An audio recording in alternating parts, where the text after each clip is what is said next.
Ndị be anyị kene m unu asị na adịlụ nwoke mma dịlụ nwaanyị mma na ihe jikwana wee pụta n'ebe akwụkwọ onye na-adịlụ Igbo mma na iPhone nke ọbụla gbagojuru anya na anya ya eweta ya n'ike ịchọ ka onye ọbụla fụ ya ka ụwa niile wee ghọtakwa ebe okwu na-aga. Biko na okwu dị mkpa ji ebe tata bụ na nwanne anyị nwoke a na-akpọ I always like to use the word nwanne anyị nwoke because onye ọbụla na-asụ Igbo bụ nwanne anyị.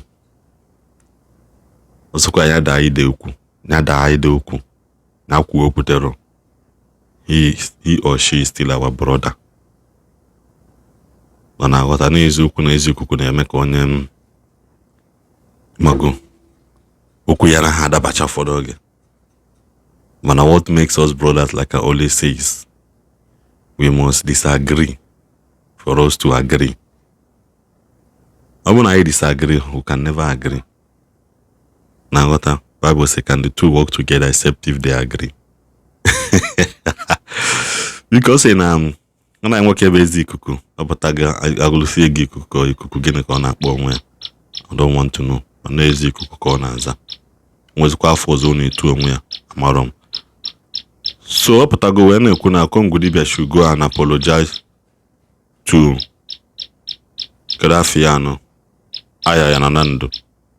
Noja apologize to Ayaya na Nando first before man ihe na-eme na Okongwu Dibia kịta anụ a na-akọwasị na Okongwu Dibia continue okwu ije gba ndị Dibia video. Ka ọ na-agba ndị Dibia nya bụ video. A na-ekwukwu ma na-agwụ bụ ihe mara Okongwu Dibia. Eziokwu na anya na Ayaya na Nando nwecha problem mgbe Okongwu Dibia wee sị okwu ebi moto ebighị moto ha wee buru moto ochie wee mee nke emehụ nke ọzọ. Mana ego Okongwu Dibia datalụ Ayaya na Nando karịrị. So by that time Okongwu Dibia wee sizi oke ebe ọ dị like that na ụmụ akpọta client ka ise emecha abụọ ọnụ abụrụ ọnụ. Ama na most of you still understand that story cause wega. Mana keta Okongwu Dibia anachi abakwago back to that thing on him. You can't run away from your shadow. Okongwu Dibia gbaje Ghana emecha waja blues gbapụta nye 1 million ke wee Okongwu Dibia wee mewe ngo midobi mewe advert mewe nkam. But he's not stable. Ego ahụ ọ na-anata ndị Dibia mgbe ahụ abaghị ya arụ. Ụdị mmadụ dịka Okongwu Dibia bụ ịpụta ọzọ ugbo ọ na-apụta n'ụdị ya isolate ya rearrange brain ya first. Gwa na ụdị ihe a o si eme achụ ego abụrụ ka esi achụ ya. There's a way that seems right to every man. Obidogodo matagodo the law of nature first. Tupu mata. When alụsi ikuku apụtago si na Okongwu Dibia should go and apologize to Ayaya na Nando before onweta onwe. Inechekwa anya bụ okwu nwekwa ka o si wee dị. He should really go and apologize. Eziokwu na-emejọli ya but as long as na mmadụ bugo ụzọ bi ụwa ka gị tọọ gị bulugo ụzọ bi ụwa, you can't cheat nature. Na it's a law in presence of God. Onye ahụ bugo ụzọ bịa, you can't disrespect that person. Ọka mma na ifụlụ ọtọ mmadụ ụlụ nọ nwa pụọlụ onwe gị honorably dama ije kọchọba ọtọ mmadụ ifụlụ because onye bụ ihe mee Lot na ụmụazị ya.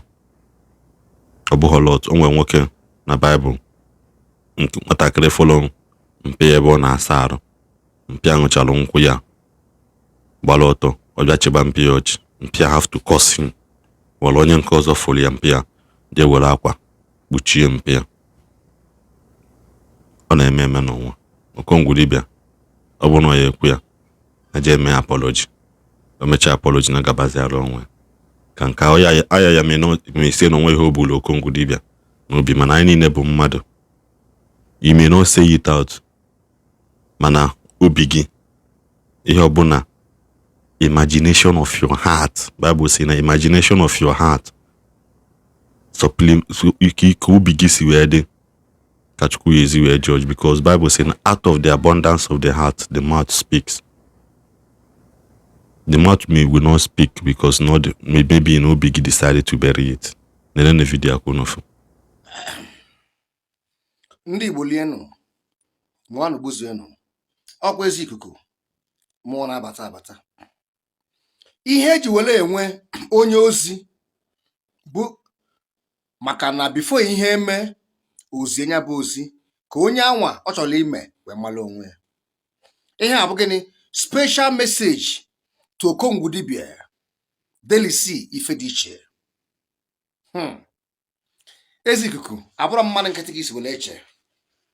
Maka na ife mfụlụ mgbe m na-akpa mgbọrọgwụ na mkpa akwụkwọ, ịma mfu ya mgbe ị na-aṅụ ya bụ ọgwụ aṅụ. Okongwu Dibia, before ọ gara too late, ife ị na-agbaghalị isi from be dibia nke a ịba na nke ọzọ because gịnị? Afụrụ m vidio imelụ taa ị na-aga ezigbo dibia n'ihu akwụkwọ. Ọ bụrụ nsogbu m bụ na ọ na-eme ịhapụ ebe esi wele eje ije wee jebe ije ịmalụ ije afọ elu, ịmalụ otu isi wee kwutọ Ayaya Nando, sikwa otu aha kwa jeekwa kwughasịkwa ihe ahụ ikwuru gbasara that man. I know why I'm saying this. Ịbụ nwa agwụ na-edu gị ije. Ana agwụ enye gị ife ị na-eli. I wee pụọ wee solu jee park na ndị otue. I wee asa gị isi yuzuo gị and now they have dumped you. Sozie ndị Zion. Ayeyeyeyeyeyo. Ịghọzie gịnị? Onye eriri eri. Ọkpọku dị n'ụdị n'ụdị. Nwere ndị ọrụ ha bụ gịnị? Ịgbasa ozi ọma. Nwee ndị ọrụ ha bụ gịnị?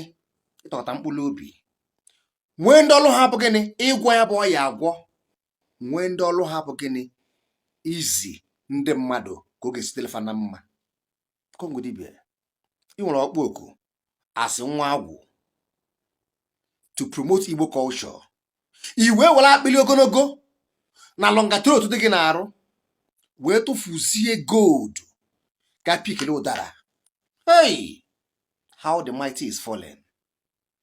Some people may not understand this my message, man. For your own good, please ga mee apology to that man a na-akpọ Igwe Ayaya Nando before the too late.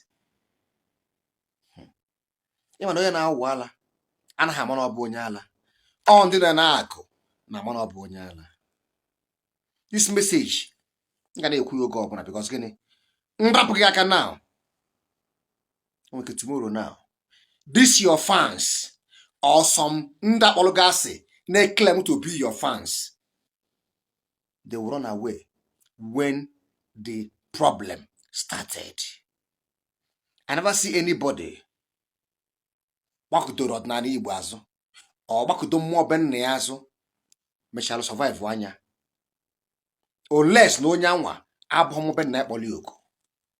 Okongwu Dibia, ịma hapụ nsị na-esi isi ka na-ekpuchi asọ mmiri aja. Burugodo ụzọ kpara na akpa na ọfọ. Ịmalụ ndị imejọlụ gaa yọọ ha mgbaghalụ. Ịmalụ ndị imejọlụ gaa yọọ ha mgbaghalụ publicly. Failing to do so, ife nna afọ na mmụọ ama ndị mma. Ha ma ekwe to scare you away or to make you to be afraid. No. Ana m ekwe to save you from doom na-achọ ịbịa n'ebe ị nọ. Ana m ekwe to save you from the problem na-achọ ịbịa ebe ị nọ. You nwere many things to do for ancestors. You have many works to do for your chi and the mokpologoku. Mana ị na-eso ndị ị na-eso now. Ndị a gbanaghị ọsọ afịa ahụ. Ndị a sọnyụwa n'ọkụ hapụzie gị n'ụzọ ka ị taa afụ njọ gị. Ka esi ama a wise man bụ gịnị? When your way is dark, you have to retrieve your steps. Mana so onye nzuzu na-eme ọ na-eje ije ụzọ ya gba ọchịchịlị ọka na-eje ije. Okongwu Dibia, turn your steering now. Gaa yọọ Igwe Ayaya Nando mgbaghalụ ife imelie. Confess ya asị ịtụrụ against nyanwa. Confess ya ka isi welu jee n'Awka may plan with some people to tarnish his image. Confess ya ka isi wee pụọ collide with some people to make sure na afere wele na which is not truth. Failing to do so. Mmụọ aja na-ewele gị iwe o.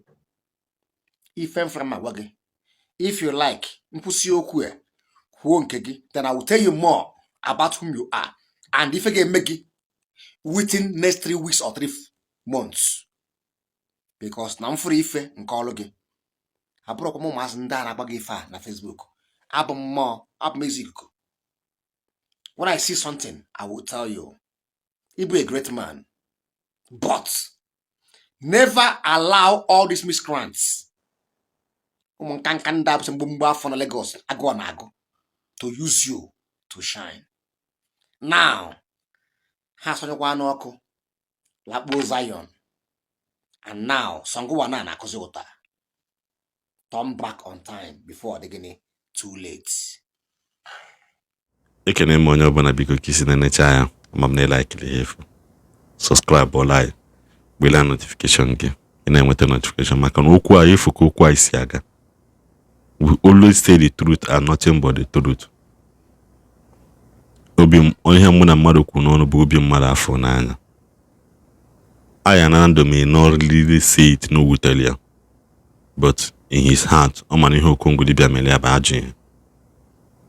He will not come out to curse him. He will not come out to curse him. Mana mmadụ bụ olu ga-alịrị n'obi. God hears and God answers. Nagota, he should go back and apologize. According to this guy. If he will listen, because no matter how big Okongwu Dibia may know, for now, Okongwu Dibia doesn't have peace. He doesn't have peace. Money is not everything. What is 1 million? Give them 1 million. So many people 10,000, 50,000 bidon. But what matters most is the blessing that is attached to it. On heaven na 1 million. Ayaya na Nando asige mgwa agbagalugo nke na jebe na dele gị na mma. Onye agbagalugo nke jebe na dele gị na mma. Jebe ndị ọgbọ ga-ama mfu azụ gị. Onye ọbụla n'elulu ga-ajụ ihe anwụchi ụzọ. Onye ọbụla chele ga-ajụ ihe ọnwụ kpọọ yiru. Imago decree from this your mouth. Sigwa gị ya. Mana just nye gị 1 million gidi na onye asịgana. Gị na waja asịgana. Sọsọ maka 1 million. 1 million ọba ewepụ ha na 1,000 ọbọzi 1 million. Ọ dị na mgbe ọzọ Igbo.